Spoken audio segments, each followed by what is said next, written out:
আজকের মিরপুর যেন এক মিলন মেলা। বিসিবির মূল ভবনের সামনে পার্কিংয়ে সারি সারি গাড়ি। একে একে প্রবেশ করছেন দেশের বর্তমান ও সাবেক তারকা ক্রিকেটাররা। চারিদিকেই যেন ক্রিকেটের আড্ডা। আজ অনুষ্ঠিত হচ্ছে বাংলাদেশের পেশাদার ক্রিকেটারদের সংগঠন কোয়াবের গুরুত্বপূর্ণ মিটিং। আর তাতেই জমজমাট হয়ে উঠেছে বিসিবি কার্যালয় এলাকা। মিটিংকে ঘিরে উপস্থিত হয়েছেন এনামুল হক বিজয়, নাইম শেখ, মুমিনুল হক, খালেদ আহমেদ, জিয়াউর রহমান সহ আরো অনেকে। কারো হাতে গাড়ির চাবি, কেউ বা এসে পড়েছেন বাইকে। বিসিবি ভবনের সামনে সাবেক ক্রিকেটার নাইম ইসলামকে দেখা যায় বাইক থেকে নেমে কথা বলতে নুরুল হাসান সোহানের সঙ্গে। আর হেঁটে বিসিবিতে প্রবেশ করেছেন নাজমুল হোসেন শান্ত ও সোহান।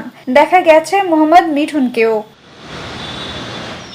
দীর্ঘদিন পর কোয়াব নির্বাচন হতে চলেছে এমন গুঞ্জনে সরব পুরো ক্রিকেটাঙ্গন। আজকের সভা থেকে ঘোষণা হতে পারে নির্বাচনের তারিখ। গঠন করা হবে নতুন পরিচালনা পর্ষদ। তবে সবচেয়ে আলোচিত খবর, কে হচ্ছেন কোয়াবের নতুন সভাপতি। আলোচনা চলছে বিস্তর। গুঞ্জন, জাতীয় দলের সাবেক অধিনায়ক তামিম ইকবালই হতে পারেন কোয়াবের পরবর্তী সভাপতি।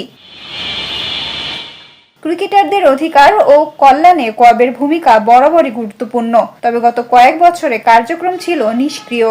এই নির্বাচনের মধ্য দিয়ে সংগঠনটি পেতে যাচ্ছে নতুন প্রাণ, নতুন নেতৃত্ব।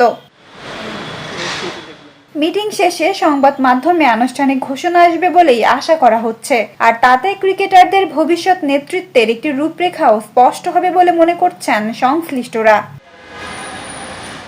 নতুন সভাপতি কে হবেন, পরিচালনা পর্ষদে কারা থাকবেন, এই প্রশ্নগুলোর উত্তর মিলবে খুব শীঘ্রই। আপাতত সব চোখ মিরপুরেই।